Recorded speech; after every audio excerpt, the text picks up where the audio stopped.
going to give you questions or scenario, and you're going to respond to me as an African mother. Okay. Would respond. Okay. So if you bring a cup of water and you're like, "Mommy, where should I drop the cup?"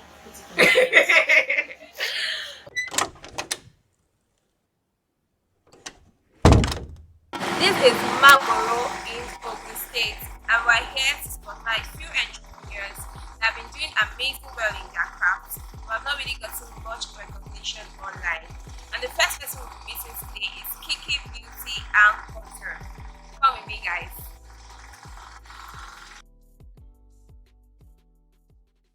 My name is Mariam Kikelomo Ahmed. I'm the creative director of Kikky's Beauty and Couture, and this is my first step. Hi, Kikky. Hi. Thank you for sitting down with me today. So let's go into the juicy details. So has fashion always been a passion for you? Yes, it has always been a passion for me, right from when I was younger. I've always loved fashion, Then I used to lose all the clothes, like whenever my mom makes a dress for us, I'll lose it just to see how they, fix everything up so that I can. No, actually, my mom was, she was very patient with me. She usually encouraged me then to do more. She would even give me some of her wrappers as scarves that she wasn't using again then. That was it. Wow. Okay, so let's come to Kikky's Beauty and Couture. How did you start Kikky's Beauty and Couture? Well, like I said earlier, it has always been a passion. But after I graduated from school, so I decided to make a career out of it, and I started working as a full-time fashion designer when I graduated from school. Okay, so did you have any training or? Yes, I did. No, I did have my training. I trained when I finished my junior secondary school. That was when I started training. So by the time I was done with my senior secondary school, I was already good at the fashion designing. So I graduated, I went to school. But before I went to higher institution, I already worked as a seamstress with other fashion brands. And even while I was in school, I was working with people. So it was after I graduated I started my own business. So what kind of dresses do you design? Well, I make different type of dresses. I make, wedding dresses, Owambe dresses, ready to wear, like the two-piece and the likes. So. But what do you enjoy making the most? Okay, I enjoy making bridals. Yeah. Bridal wigs. So how do you deal with clients? Because I know my gender. Clients is a very difficult thing, but I'm trying to manage. Trying to manage because this job has really taught me to be very, very patient. Though I wasn't a very patient person. I won't say that I'm not a very patient person, but this job taught me to be more patient. Different kind of people with different mindset, different backgrounds, different home training. So some people will just come to piss you off, but I still have to maintain my cool because they are my customers. They are coming for me to render a service for them, which they are paying for. So, and as the saying goes, customers are always right. So you just have to listen to them, to whatever they have to say, and So what challenges do you face as a fashion designer? The major challenge that I face right now is electricity. There is no lights. That's the major one. This is our area, the light issue, and that fuel is now expensive. So running generator 247 just to meet up with clients order can be very draining. It's not good for the business. In fact, I had to cut down my cost by only using gen whenever the work is urgent. So the electricity is one of my major issues. And again, another challenge I have is because I'm just the one here for now, because the business is not really booming as it should yet. So, but by the grace of God, I pray that by working hard and all, and with the grace of God, we'll be able to expand more and get more people on my team so that we can reach more people. Yeah, that's true. So do you offer training? Yes, I do. Yes, I do. I offer training. I've I've had like let's say seven students. Yes, which like two of them graduated, while some they had other things to do and the likes. But I'm still taking students. Still Yeah, taking that's good. So walk me down through a process of, like, let's say that I'm a bride, since you enjoy making bridals. So walk me down through the process of when I first get into here to when I wear my dress to my wedding.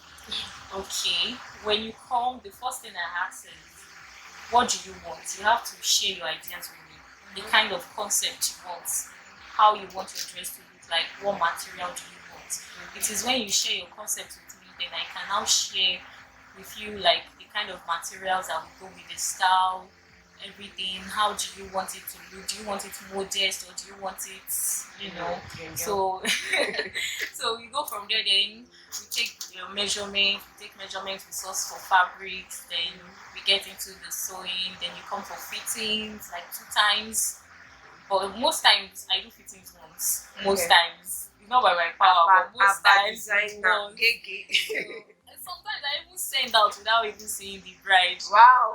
There was a time I did that, I was so scared because a lot of tension, like, hope it will fit, hope it will fit this. But I thank God it came out nice. So that's just it. That's it. Let's go. What in the fashion industry? What designer, which designer, who designer, what and what and who do you look up to as role models? Abbas woman, Okay. I love his crafts. He's very good at what he does. Like, he's very, very good. And also Somo by Somo, she's good as well. I love her designs. Like, also Becca Needle and Stitches. She's very, very, very good. And Vicky James. I just love them. They are very good at what they do. Like, perfect. They do perfect jobs. I say it's really bright out that she you really do. So what important lesson would you say you've learned over the years as an entrepreneur? I've learned a lot. Like I said earlier, it has taught me to be more patient. Yeah. Like, I'm very, very patient now. Though I'm still working towards being more patient because some people will feel like you're not patient. I'm like, okay, I'll try to be more patient. It has taught me that. It has taught me to be calculative. You know, I have to calculate my time. How am I going to do this? How am I going to do that? Yeah. It taught me to be calculative. And also, it has taught me to believe in people. Okay. You know, these are people that are coming to you. They have trust in you to give them what they want. Yeah. They believe in me to sew their fabrics and to their taste. So that kind of give me, you know, like how will I put it?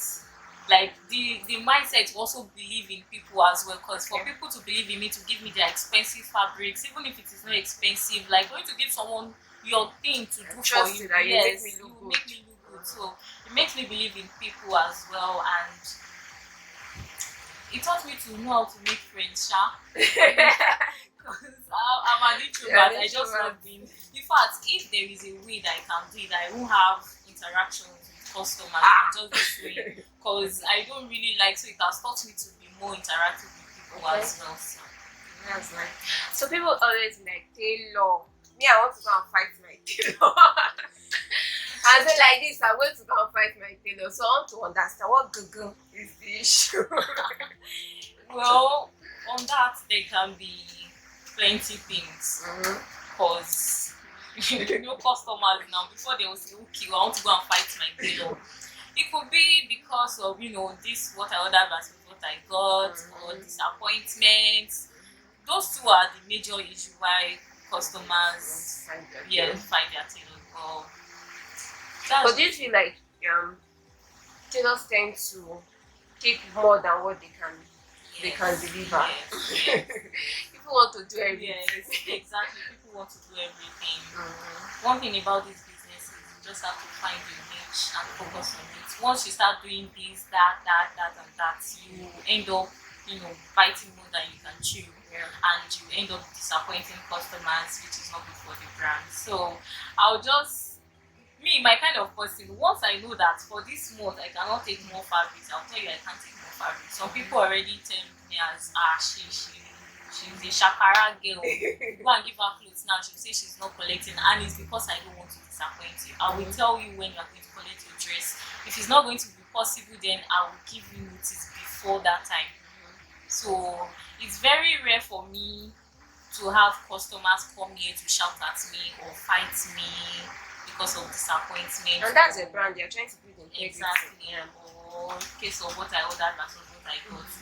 Even if it's not going to be exactly that way, I'll still work with your budget to give you that style, but it might not be as quality as that. You know that customers will just have to work with their budgets to avoid issues. They'll tell you this is the style I want, but this is the amount I have, so just work with it. So I still try to like interpret the style for them with their budgets.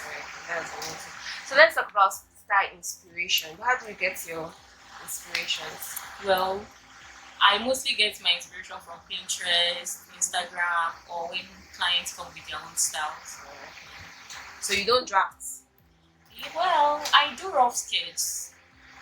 So I'm just planning on upgrading my skill on sketching.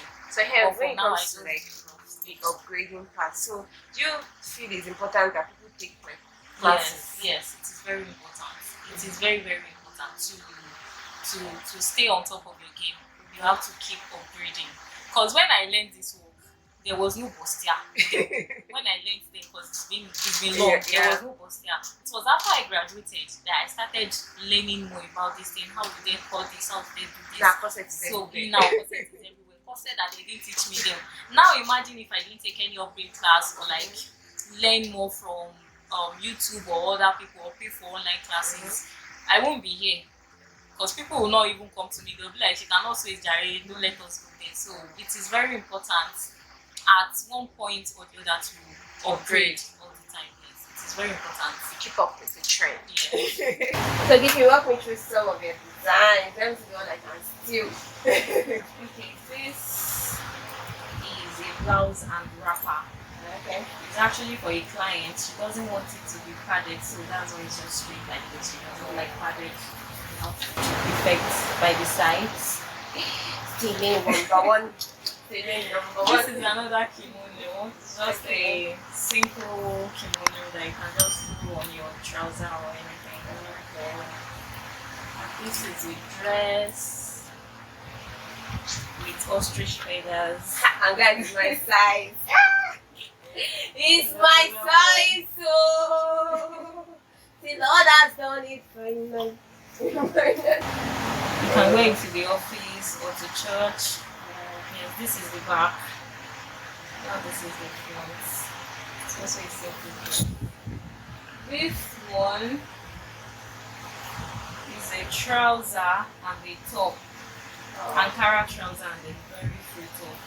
It has elastic by the sides. I know these are ready to wear brand. Yes. Not all actually, some are for clients. Oh, okay. So guys, I've seen gown that I wish I go on my dates. This one, there's no way that Kikky will not send it to my house. Please, I'm dropping my address. No problem. So Kikky, we're going to play a little game. So you were raised by an African mother, right? So this is what will an African mother say segment. Okay. So I'm going to give you questions or scenario, and you're going to respond to me as an African mother with respond. Okay. So if you bring a cup of water and you're like, "Mommy, where should I drop the cup?" If you behave naughty in public, what would an African mother say? Okay, that one me. You have to be as dramatic as they will be. You will meet me at home. That's just it. You will meet me at home. Somebody, you will meet me at You will meet me at home. If you come back without your socks, or you misplace your water bottle, or you misplace something they bought for you in school and come back, Oh, no. It is that water bottle. You will take your water, sachet water to school till you find that water bottle. Okay. And if you lost your school bag or anything, you will use baku bag. That's it. Baku bag. Or poly bag. What would an African mother say if she sees a teenage daughter playing with boys? You will get pregnant. Once you are pregnant, just pack and go to his house. Don't come to my house again. Just go. You want to disgrace me. You want to disgrace me. Hey, so thank you so much for playing with me, guys. See you next week, guys. This is Kikky Beauty and Culture, the same name on Instagram, so you guys check her out. Check On her. Instagram is KBC_Empire. Wow. Okay. So let her do it. On Instagram is KBC_Empire. On TikTok is Kikky KBC. No underscore, nothing for TikTok. Okay. Thank you. So you guys check her out, check her design, patronize her. And this has come to the end of this episode. This episode has ended. This is the end of this episode. See you next week, guys. Bye.